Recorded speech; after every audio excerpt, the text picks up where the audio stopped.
Imaginez une planète plongée dans une nuit sans fin. Le soleil n'est plus qu'une tache pâle derrière un mur de poussière. L'air sent la fumée froide. Le sol est gelé en plein été. Ce n'est pas un film de science-fiction, non. C'est ce que les scientifiques appellent l'hiver nucléaire. Aujourd'hui, on va explorer ce qu'il se passerait réellement juste après un échange nucléaire massif, comment notre civilisation s'effondrerait, et surtout, ce qu'il resterait des survivants. Accrochez-vous, ce voyage est aussi terrifiant que nécessaire. Tout commence par un conflit local qui dégénère. Deux grandes puissances, incapables de reculer, lancent leurs missiles. En moins de 20 minutes, plus de 3000 ogives nucléaires explosent à travers le monde. Les plus puissantes créent des boules de feu plus chaudes que la surface du soleil. Les villes les plus emblématiques de notre civilisation sont rayées de la carte. New York, Paris, Moscou, Pékin, Londres, Los Angeles, Delhi, elles disparaissent en un instant. Entre 150 et 300 millions de personnes meurent immédiatement. Mais le pire n'est même pas encore arrivé. Ces explosions déclenchent des milliers d'incendies gigantesques, de véritables tempêtes de feu qui consument tout sur leur passage. Des colonnes de fumée noire chargées de suie montent jusqu'à la stratosphère, bien au-dessus des nuages et des pluies qui pourraient les nettoyer. Lentement mais sûrement, la Terre commence à s'étouffer sous un manteau de poussière opaque. Le jour où tout bascule vient de s'achever, et la nuit, une très longue nuit, ne fait que commencer. En seulement quelques semaines, ce nuage de suie fait le tour du globe. La lumière du soleil diminue de 70%. Sans sa chaleur, la température mondiale chute de 10 à 20 degrés Celsius. L'Europe, l'Amérique du Nord et une grande partie de l'Asie gèlent en plein été. Les récoltes mondiales s'effondrent quasi instantanément. Imaginez un ciel qui reste orange, épais, presque solide, jour après jour. La photosynthèse, moteur de toute vie végétale sur Terre, ralentit dramatiquement. Les océans, à leur tour, refroidissent.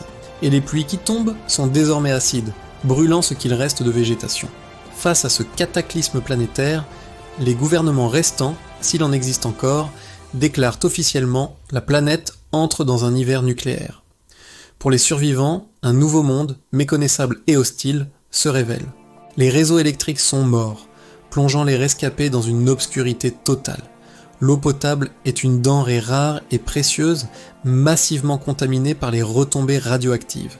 Les routes sont des champs de ruines coupant toute communication. Les hôpitaux, débordés et sans ressources, ne sont plus que des mouroirs. Les gouvernements, incapables de gérer une telle crise, tombent les uns après les autres, laissant place à l'anarchie. Dans les villes qui ont été épargnées par les bombes, c'est le chaos. Les gens se battent pour les dernières boîtes de conserve.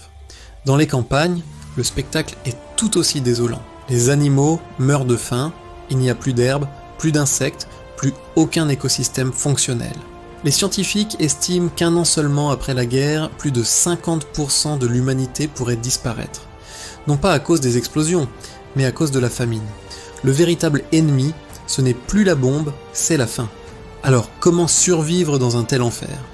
Les rares chanceux qui y parviendront auront probablement suivi 3 règles d'or. La première, s'éloigner au plus vite des zones ciblées et de la direction du vent. Les radiations directes tuent en quelques jours, les retombées radioactives tuent en quelques semaines. Et si vous survivez à ça, la famine, elle, vous aura en quelques mois. La deuxième règle est d'avoir un abri durable, de préférence souterrain, pour se protéger des radiations et du froid glacial. Cet abri doit être équipé pour survivre sur le long terme.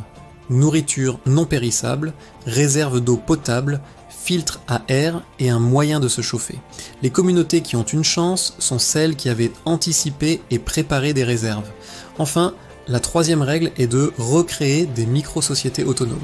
Dans plusieurs études, les scientifiques imaginent que des poches de vie pourraient subsister dans des lieux reculés, comme l'Islande, la Nouvelle-Zélande, la Patagonie ou certains archipels isolés. Des endroits où les retombées sont plus faibles et où la pêche reste une source de nourriture viable. Pendant 5, peut-être 10 ans, le froid et l'obscurité persistent.